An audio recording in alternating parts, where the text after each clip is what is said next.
Bonsoir à tous, le vote est clos, il est l'heure de passer au dépouillement. Musique. Pour.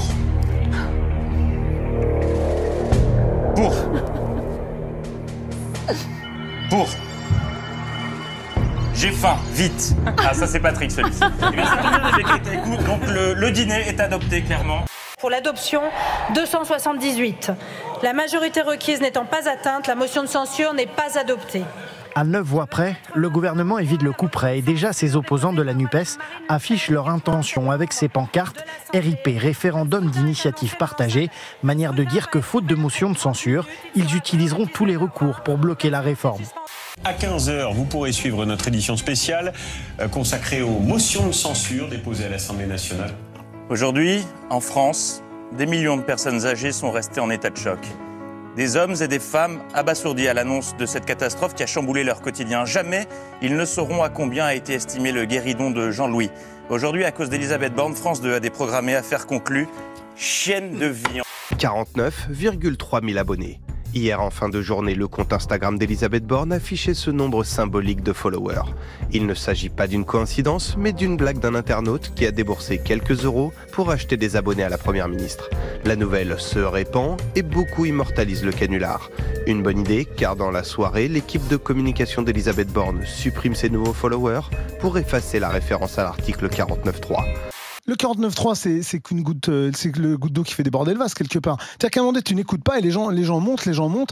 Et là, mon gars, personne va la tenir cette colère. Et moi, je te le dis, la violence, c'est pas la solution, mais la violence, c'est l'outil que les gens, il leur reste que cet outil-là. Tu votes pour des mecs qui en ont rien à foutre de ta gueule, qui vont demander un autoroute à Macron pour voter une loi dégueulasse. Enfin, c'est que des trucs comme ça. Aujourd'hui, les gens, ils se disent, mais qu'est-ce qu'il nous reste? Emmanuel Macron, il avait dit, c'est moi ou le chaos. Et actuellement, on a Emmanuel Macron et le chaos. Quelle chute! Si vous me permettez de finir. Non, c'est quand même dingue. Je vais finir mon propos si ça ne vous dérange pas. Non, pas après cette logorée, je céderai pas au chantage. Mais quand bien même, et je ne m'excuserai pas de passer. Mais moi, je vous dis que cela, on est en train de passer menaces de mort, on condamne. Oui, enfin, je veux dire, c'est ça. Ne banalisez pas la violence, monsieur Guiraud. Vous avez pris l'habitude de banaliser la violence. Vous l'avez introduite dans l'hémicycle, dans vos propos et dans vos faits et gestes. C'est bien beau maintenant d'aller faire les ouin-ouin dans la rue et de vouloir tout casser.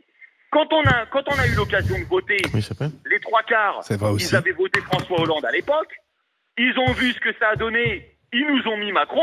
Ils nous remettent Macron. Et ils s'étonnent de la merde dans laquelle on est, alors que le mec, au final, que je l'aime ou que je l'aime pas, il a été transparent. Il ne peut pas dire que cette mesure, il n'allait pas la passer. Mais madame, je suis désolé, pour nos je vais vous apprendre quelque chose. Quand quelqu'un sort de garde à vue et qu'il n'y a pas de poursuite, ça veut dire qu'elle a été en garde à vue de manière arbitraire. Mais toutes les organisations internationales vous le disent. Parce que je sais que les gens qui sont en garde à vue... Oui, madame, j'ai des preuves. Vous condamnez la justice, vous condamnez la police maintenant, monsieur Guiraud, après ne pas avoir condamné les violences, les menaces de mort. Non, parce que c'est malheureusement, vous nous avez habitués à cela, monsieur Guiraud. Dès que tu dis en gros j'aime la France, c'est compliqué. Dès que tu dis je suis paysan, c'est compliqué. Non, oui, le fait est qu'effectivement j'avais de la famille dans le Médoc. Non mais c'est vrai, j'ai de la famille dans le Médoc et dans le Béarn. Je viens de là. J'ai un nez à la Henri IV. Je suppose que c'est lié. Mais le fait est que oui, je peux pas faire autrement. Je ne sais plus comment le dire en fait. Je ne sais plus comment le dire sans que ça s'énerve. Madame, pour des salariés, oui, vous n'êtes pas les seuls à rencontrer nos concitoyens, monsieur Guiraud. Vous n'êtes pas le seul. Mais c'est pas ce qu'ils nous disent. Je suis assez sérieux en fait. Permettez-moi de finir. Hein. Bien. Non mais attendez, moi j'aimerais finir une phrase. Non mais c'est peut-être trop demandé. Quand vous aurez fini de parler les uns sur les autres, en hurlant, sans que personne ne comprenne rien à ce qui se passe, sans respecter qui que ce soit, je dis ça pour vous deux, pardonnez-moi, non, je suis désolé, j'étais en train de dos à dos tous les deux. C'est pas honnête ce que vous faites. Les gens pleurnichent parce qu'ils vont bosser 2 ans de plus. Je crois que ça me désespère un peu. Le Bureau international du travail dit que la moyenne de temps travaillé par semaine dans le monde, c'est 60 heures. Nous, on est à 35. On est très très loin. C'est peu. Quand j'entends dire par exemple que ah oui mais les éboueurs c'est terrible parce que ils partent à 57 ans au chômage, à la retraite, ils vont partir à 59 ans. Mais personne n'est obligé d'être éboueur toute sa vie. Vous voyez ce tas-là, il y a 10 minutes encore, il y avait un camion de poubelles de la ville de Paris avec 6 ou 7 agents qui étaient en train d'entamer les poubelles qui étaient sur le passage piéton et ils ont dû s'arrêter parce que le camion était plein. Et ça, évidemment, c'est une donnée importante du problème parce qu'il y a tellement de poubelles qui se sont accumulées en 15 jours qu'ils ne peuvent même pas nettoyer toute la rue. Au bout de quelques centaines de mètres, il faut aller vider le camion et ça, évidemment, ça prend du temps. Il faudrait au moins 3 jours de ramassage à plein régime pour évacuer les 9000 tonnes de poubelles encore dans Paris. Et regardez, les invités en plateau ont le droit grand maximum à une petite fenêtre en bas de l'écran. Les images qui font peur avant tout, et tant pis s'il ne se passe pas grand-chose, 90% du temps. C'est vrai que là, on vu quelque chose de très calme. On voit ces policiers qui sont statiques. Il y en a qui jouent au tennis. Qu'est-ce qui se passe? Non, attendez les mecs. Qu'est-ce qui se passe? Oh, ça recommence. Qu'est-ce qui se passe? Qu'est-ce qu'il va faire? Oh putain, merde. Un rat, putain. Ils ont attrapé un rat, merde.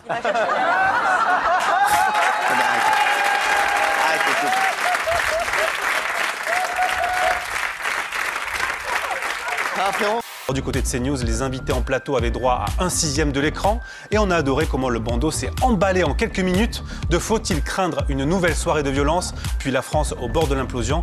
On est très vite arrivé à doit-on craindre le retour du communisme? Où sont les Français issus de l'immigration depuis 2 mois? Sur cette réforme, ils sont nulle part, je les entends pas. Nulle part. J'ai l'impression que de voir d'une manifestation, pardonnez-moi, alors je prends toujours des précautions oratoires quand je dis ça, j'ai l'impression que c'est la France blanche qui France politisée. La France contre la France. Où sont les Français? Où sont les banlieues? Où sont les représentants des... Je ne les entends pas. Vive la France!